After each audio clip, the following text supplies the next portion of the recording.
আসসালামু আলাইকুম প্রিয় দর্শক, বেবি মামের আরও একটি নতুন পর্বে আপনাদেরকে স্বাগতম। দর্শক, বাচ্চাদের খাবার হিসেবে সেরেল্যাক পুরো বিশ্বেই খুবই জনপ্রিয়, কিন্তু বাহিরের কেনা সেরেল্যাক আমাদের বাচ্চাদের স্বাস্থ্যের জন্য কতটা ভালো কিংবা কতটা নিরাপদ সেটা আমরা সঠিকভাবে কেউই জানি না। তো যেসব মায়েরা আমার মতো বাচ্চার স্বাস্থ্য নিয়ে অনেক বেশি সচেতন, তো তাদের জন্যই আমার আজকের ভিডিও। কারণ আজকের আয়োজনে আপনাদের সঙ্গে শেয়ার করব ঘরেই স্বাস্থ্যসম্মত উপায়ে অধিক পুষ্টিসম্পন্ন করে সেরেল্যাক তৈরির সঠিক পদ্ধতি। আমার ভিডিওর প্রতিটি স্টেপ ফলো করে এই সেরেল্যাক তৈরি করে আপনারা বাচ্চাদেরকে 9 মাস থেকে 4 বছর বয়স পর্যন্ত খাওয়াতে পারবেন। এছাড়াও এই সেরেল্যাক তৈরি করে কতদিন পর্যন্ত, কোথায় এবং কিভাবে সংরক্ষণ করতে পারবেন এবং এটা বাবুকে কিভাবে রান্না করে খাওয়াবেন তার সঠিক পদ্ধতিও এই ভিডিওতে শেয়ার করব। তাই কোনো রকম না টেনে পুরো ভিডিওটি দেখার অনুরোধ রইল। তাহলে প্রথমেই দেখে নিন এই সেরেল্যাক তৈরি করতে আমাদের কি কি উপকরণ লাগবে। উপকরণ হিসেবে লাগছে হাফ কাপ রেগুলার ভাতের চাল, হাফ কাপ সুগন্ধি পোলাওয়ের চাল, হাফ কাপ গম, হাফ কাপ সাবুদানা। আরও লাগছে 1/4 কাপ মসুরের ডাল, 1/4 কাপ মুগের ডাল, সম পরিমাণে বুটের ডাল, সম পরিমাণে ছোলার ডাল, সম পরিমাণে চীনাবাদাম, সম পরিমাণে কাঠবাদাম এবং সম পরিমাণে কিশমিশ। আর নিয়ে নিচ্ছি 8 থেকে 10টির মতো কাজু বাদাম। তো এই ছিল আমার সেরেল্যাকের সবগুলো উপকরণ। এই সবগুলো উপকরণের নাম সহ এর সঠিক পরিমাণ আমি আমার ডেসক্রিপশন বক্সে লিখে দিব, আপনারা আপনাদের প্রয়োজনে সেখান থেকেও দেখে নিতে পারবেন। দর্শক, আমি আপনাদের সুবিধার্থে এখানে আরও একবার বলে দিচ্ছি, এখানে আমি 4 ধরনের খাদ্যশস্য নিয়েছি, 4 ধরনের ডাল নিয়েছি, 3 ধরনের বাদাম নিয়েছি এবং 1 ধরনের ড্রাই ফ্রুটস নিয়েছি। তো আমি আমার বাচ্চার শারীরিক কন্ডিশন এবং হজম ক্ষমতার ধরন বুঝে এখানে উপকরণগুলো নিয়ে নিয়েছি। আপনারাও আপনাদের বাচ্চাদের শারীরিক কন্ডিশন এবং হজম ক্ষমতা বুঝে এখানে উপকরণ কমিয়ে বাড়িয়ে নিতে পারবেন। আর এখানে একটা কথা বলে রাখা ভালো, যারা 9 মাস থেকে 12 মাসের বাচ্চাদের জন্য সেরেল্যাকটা তৈরি করতে চাচ্ছেন, তারা এখানে গম এবং চীনাবাদামটা বাদ দিয়ে দিবেন এবং 1 বছরের পর থেকে এই দুইটা যুক্ত করে দিবেন। তো যাই হোক, এবার এই সবগুলো উপকরণ নিয়ে যাচ্ছি পরিষ্কার করে ধোয়ার জন্য।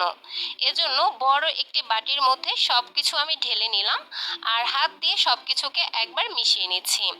তারপর আমি এর মধ্যে দিয়ে দিচ্ছি নরমাল বিশুদ্ধ খাবার পানি। আর বাচ্চাদের খাবার তৈরির আগে একটা বিষয় অবশ্যই মাথায় রাখতে হবে, খাবার তৈরির প্রয়োজনীয় বাসনপত্র এবং নিজের 2টি হাত প্রথমেই খুব ভালোভাবে ধুয়ে পরিষ্কার করে নিতে হবে। তো যাই হোক, এইদিকে আমি হাত দিয়ে কচলে কচলে এই সবগুলো উপকরণকে খুব ভালোভাবে ধুয়ে নিব, যতক্ষণ পর্যন্ত না এই ঘোলাটে পানিটা চলে গিয়ে একদম স্বচ্ছ পানি আসছে, ততক্ষণ পর্যন্ত আমি পানি চেঞ্জ করে করে খুব ভালোভাবে ধুয়ে নিয়েছি। এই তো আমি মোটামুটি 8 থেকে 9 বার পানি চেঞ্জ করে এই উপকরণগুলোকে ধুয়ে নিয়েছি। এখন আমি এইরকম একটি স্ট্রেনার নিয়ে নিয়েছি আর এই স্ট্রেনারের মধ্যে এই সবগুলো উপকরণ ঢেলে দিচ্ছি। যাদের কাছে এরকম স্ট্রেনার নেই, তারা চাইলে পরিষ্কার সুতি কাপড়ের মধ্যেও এই চাল ডালগুলোকে বেঁধে ঝুলিয়ে রাখতে পারেন, এতে করে এর এক্সট্রা পানিটা খুব দ্রুত পড়ে যাবে। এই তো আমি এইভাবে মোটামুটি 5 থেকে 10 মিনিটের মতো রেখে দিব, আর এতে করে এর এক্সট্রা গায়ের পানিটা খুব সুন্দরভাবে ঝরে যাবে। বেশ কিছুক্ষণ পর ফিরে আসলাম আর এতক্ষণে এই চাল ডালের গায়ের পানিটা খুব ভালোভাবে ঝরে পড়ে গেছে। এখন এইরকম একটি ট্রে নিয়ে নিচ্ছি আর এই ট্রের উপর বিছিয়ে দিচ্ছি একদম পরিষ্কার একটি সুতির কাপড়। আমি এই ওড়নাটা শুধুমাত্র আমার ছেলের সেরেল্যাক শুকানোর জন্যই ব্যবহার করি, তাছাড়া আমার রেগুলার ইউজের জন্য আমি কখনোই এই ওড়নাটা ব্যবহার করি না। আপনারাও চেষ্টা করবেন যে বাচ্চাদের সেরেল্যাক শুকানোর জন্য আলাদা একটা ওড়না বা সুতির কাপড় তৈরি করে রাখতে, কারণ বাচ্চাদের খাবার সর্বপ্রথম হতে হবে যথেষ্ট নিরাপদ এবং স্বাস্থ্যসম্মত, তাহলেই আমাদের ছোট্ট বাচ্চারা সুস্বাস্থ্য নিয়ে বেড়ে উঠতে পারবে। তো যাই হোক, এই ওড়নাটার ওপর এই উপকরণগুলোকে আমি হাত হাত দিয়ে খুব সুন্দরভাবে ছড়িয়ে দিলাম। এখন এটাকে নিয়ে যাচ্ছি রোদে শুকাতে। তো রোদে আমি শুকাতে দিয়ে দিয়েছি, আর কিছুক্ষণ পর পর এসে হাত দিয়ে এই উপকরণগুলোকে একটু উল্টে পাল্টে দিচ্ছি, যাতে করে এই সব কিছু খুব সুন্দরভাবে শুকাতে পারে। আর একটা কথা অবশ্যই এই পর্যায়ে খেয়াল রাখতে হবে, সেটা হচ্ছে এই খাবারের ওপরে যেন কোনো ধরনের পোকামাকড় কিংবা পাখি এসে বসতে না পারে, তাই অতীব সাবধানতার সঙ্গে এগুলো শুকিয়ে নিতে হবে। আমি এই ওড়নাটারই অন্য পাশ দিয়ে এই উপকরণগুলোকে ঢেকে দিচ্ছি। ওড়নাটা পাতলা হওয়ার কারণে কিন্তু রোদের আলো খুব সুন্দরভাবে প্রবেশ করতে পারে, আর এগুলো 2 থেকে 3 ঘন্টার মধ্যেই খুব সুন্দরভাবে শুকিয়ে যাবে। আসলে এটা রোদের তাপের উপর নির্ভর করে যে আপনার এটা শুকাতে কতক্ষণ সময় লাগবে। আপনারা চাইলে এই ওড়নার পরিবর্তে অন্য যে কোনো জালি দিয়েও ঢেকে দিতে পারেন, তাহলেও কিন্তু এর মধ্যে আর কোনো পাখি কিংবা পিঁপড়া এসে বসতে পারবে না। তো যাই হোক, ফিরে এসেছি আমি আমার এই সব উপকরণগুলো শুকিয়ে নেওয়ার পর। দর্শক, যে কাঠফাটা রোদ পড়েছে, আমার এগুলো শুকাতে কিন্তু মাত্র 3.5 ঘন্টার মতো সময় লেগেছে। আর এইটুকু সময়ের মধ্যেই দেখতেই পাচ্ছেন কতটা ঝরঝরে হয়ে গেছে। কিন্তু আমরা যেহেতু এই উপকরণগুলোকে পানি দিয়ে ধুয়েছি, তাই এর মধ্যে কিন্তু একটু হলেও পানি রয়ে গেছে। তাই এর ভেতরের পানিটা শুকানোর জন্য এগুলোকে হালকা একটু ভেজে নিতে হবে। এজন্য চুলায় একটি প্যান বসিয়ে নিয়েছি, আর এই প্যানের মধ্যে সবগুলো উপকরণ ঢেলে দিয়ে দিলাম। এখন চুলার আঁচ একদম লোতে রেখে একটু ঘন ঘন নেড়ে চেড়ে সময় নিয়ে এই উপকরণগুলোকে ভেজে নিতে হবে। ততক্ষণ পর্যন্ত ভেজে নিব যতক্ষণ পর্যন্ত না এই চালের এবং বাদামের ভেতরের পানিটা শুকিয়ে যায় আর এগুলো একদম মচমচে হয়ে যায়। ভাজতে ভাজতে যখন চাল এবং বাদামের ওপরের অংশটা হালকা বাদামি রঙের হয়ে আসবে, এই পর্যায়ে বুঝে নেবেন যে এগুলো খুব ভালোভাবে ভাজা হয়ে গেছে। আর এরকম অবস্থায় চুলা থেকে নামিয়ে নিতে হবে। তো আমি চুলা থেকে নামিয়ে এই ট্রের মধ্যে সবগুলো উপকরণ নিয়ে নিচ্ছি, আর ফ্যানের বাতাসে রেখে খুব ভালোভাবে শুকিয়ে নিব। যেহেতু আমি এগুলোকে গ্রাইন্ডারে দিয়ে গ্রাইন্ড করব, আর গ্রাইন্ডারে গরম জিনিস গুঁড়া করতে হয় না। আর তাছাড়াও গরম অবস্থায় যদি এগুলো গুঁড়া করতে যান, তাহলে এগুলো কিন্তু খুব একটা ঝরঝরে হবে না, আঠালো হয়ে যাবে। তো যাই হোক, এখানে একটি গ্রাইন্ডারের জার নিয়ে নিয়েছি, আর এই জারের মধ্যে সবগুলো উপকরণ দিয়ে দিব। আমার এই জারটা বড় সাইজের, তাই আমার এই সবগুলো উপকরণ এটার মধ্যে ধরবে। তবে আপনাদের ছোট সাইজের জার হলে তাহলে 2বারে এগুলোকে গুঁড়া করে নিতে পারেন। আর সবার বাসায় তো গ্রাইন্ডার থাকে না, তো তারা কি করবেন, ব্যবস্থা তো অবশ্যই আছে। আপনারা শিলপাটায় এই উপকরণগুলোকে খুব সুন্দরভাবে কিন্তু গুঁড়া করে নিতে পারবেন। তো যাই হোক, আমি সবগুলো উপকরণ ঢেলে নিয়েছি, এখন এগুলোকে খুব ভালোভাবে গ্রাইন্ড করে নিব। তো ফিরে আসছি এগুলোকে গুঁড়া করে নেওয়ার পর। এই তো তৈরি হয়ে গেল বাচ্চাদের জন্য খুবই পুষ্টিকর, হেলদি এবং স্বাস্থ্যকর হোমমেড সেরেল্যাক। দেখতেই তো পাচ্ছেন কতটা ঝরঝরে হয়েছে এই সেরেল্যাকটা।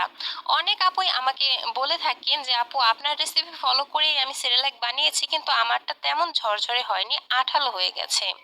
তো তাদেরকে বলবো, নিশ্চয়ই আপনাদের শুকানোর সময় কোনো ভুল হয়েছে, খুব ভালোভাবে শুকাতে পারেননি কিংবা খুব ভালোভাবে ভাজতে পারেননি, এজন্যই হয়তো এটা আঠালো হয়ে গেছে।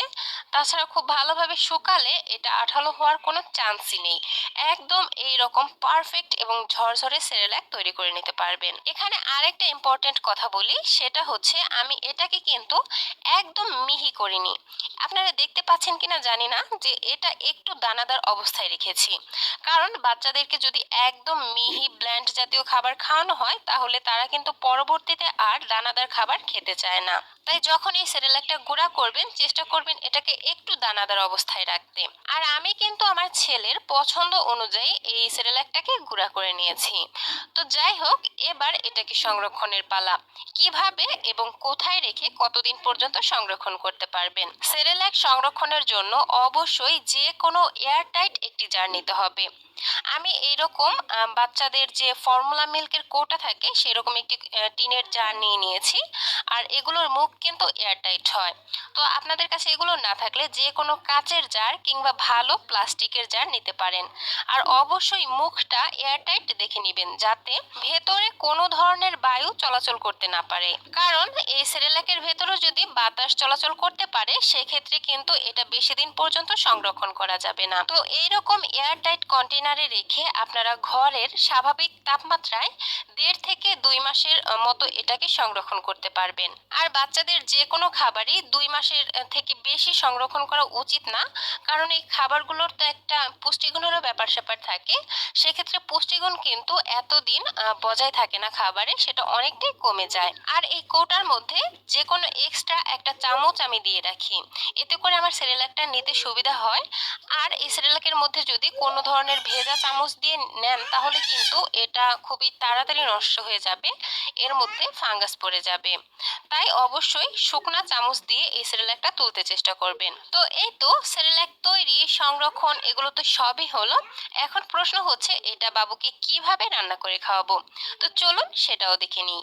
এজন্য চুলায় একটি পরিষ্কার প্যানের মধ্যে দিয়ে দিচ্ছি 2 টেবিল চামচ পরিমাণ রেডি করে রাখা সেরেলাক। এখন চুলার আঁচ একদম লোতে রেখে 1 থেকে 2 মিনিটের মতো এই সেরেলাকগুলোকে ভেজে নিব। আপনারা চাইলে এই পর্যায়ে হাফ চা চামচ পরিমাণ ঘি কিংবা বাটারও ব্যবহার করতে পারেন, কিন্তু আমার কাছে এই দুইটার একটাও নেই, তাই আমি এইভাবে শুকনা তাওয়াই ভেজে নিলাম। এখন যারা 9 মাস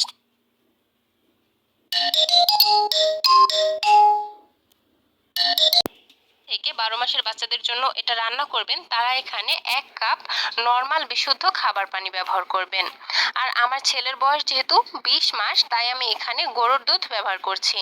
তো 1 কাপ আমি গরুর দুধ দিয়ে দিলাম, আর সাথে আমি হাফ কাপ পরিমাণ নর্মাল পানিও দিয়ে দিব। যেহেতু এই সেরেলাকের মধ্যে কয়েক ধরনের ডাল রয়েছে আর ডালটা সেদ্ধ হতে একটু সময় বেশি লাগে, তাই একটু বেশি দুধ কিংবা পানি দিয়ে এটাকে সেদ্ধ করে নেওয়ার চেষ্টা করবেন। চুলার আঁচ মিডিয়াম এবং লো এর মাঝামাঝি রেখে ঘন ঘন নেড়ে চেড়ে এই সেরেলাকগুলো একটু সময় নিয়ে রান্না করে নিতে হবে। এই সেরেলাক রান্নায় আমি কোনো ধরনের লবণ এবং চিনি ব্যবহার করব না, তার পরিবর্তে আমি এখানে ব্যবহার করব খেজুর। আপনারা আপনাদের সুবিধা মতো যে কোনো মিষ্টি জাতীয় ফল এখানে অ্যাড করতে পারেন। তো সেরেলাকটা রান্না হতে থাক, এদিকে আমি খেজুরের প্রিপারেশনটা করে নিচ্ছি। তো এজন্য আমি এখানে 3টি খেজুরকে খুব ভালোভাবে ধুয়ে নিয়েছি। এখন খেজুরগুলোর মাঝখানের বিচি ফেলে দিয়ে ছোট ছোট টুকরা করে ছিঁড়ে নিচ্ছি। তারপর আমি এর মধ্যে দিয়ে দিচ্ছি সামান্য কিছুটা পরিমাণে নর্মাল পানি। এবার হাত দিয়ে এই খেজুরগুলোকে খুব ভালোভাবে চটকে নিতে হবে। সেরেলাকে খেজুর দেওয়ার ফলে যেমন সেরেলাকটা অনেক বেশি মিষ্টি হবে, তেমনি হবে অনেক বেশি হেলদি এবং স্বাস্থ্যকর। তো আমি চটকে নিয়েছি, আর এর মধ্যে কিন্তু এক্সট্রা একটু আঁশ রয়ে গেছে যেটা বাচ্চাদের গলায় আটকে যেতে পারে, তাই আমি এগুলোকে ছাঁকনি দিয়ে ছেঁকে নিয়েছি। আর ছেঁকে নেওয়ার পর দেখতেই পাচ্ছেন এটা কতটা স্মুথ হয়েছে, একটু কোনো ধরনের বড় আঁশ এর মধ্যে নেই। তো এটাকে নিয়ে আমি সরাসরি আবার চুলায় চলে যাচ্ছি। এইদিকে আমার সেরেলাকটা কিন্তু পুরোপুরিভাবে সেদ্ধ হয়ে গেছে, আর দুধটাও ঘন হয়ে ঠিক এরকম পর্যায়ে চলে এসেছে। এই পর্যায়ে তৈরি করে রাখা খেজুরের পিউরিটা এর মধ্যে দিয়ে দিব, আর খুব ভালোভাবে মিশিয়ে নিব। আমি এখানে খেজুর ব্যবহার করেছি, আপনারা চাইলে এখানে কলাও ব্যবহার করতে পারেন, আবার কোনো কোনো দিন গাজর সেদ্ধ করে দিতে পারেন, আবার মাঝে মধ্যে আপেল দিয়েও এটা রান্না করে দিতে পারেন।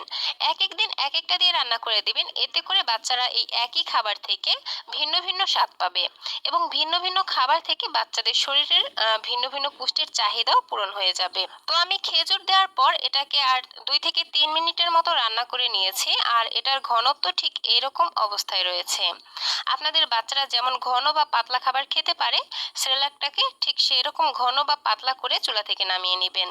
পুষ্টিবিদ আয়েশা সিদ্দিকা ম্যামের মতে এই সেরেলাক বাচ্চাকে যদি সকালে 1 বাটি পরিমাণ খাওয়ানো হয়, তাহলে তার সারা দিনের প্রায় 90% পুষ্টির চাহিদাই পূরণ হয়ে যায় এই খাবারটি থেকে।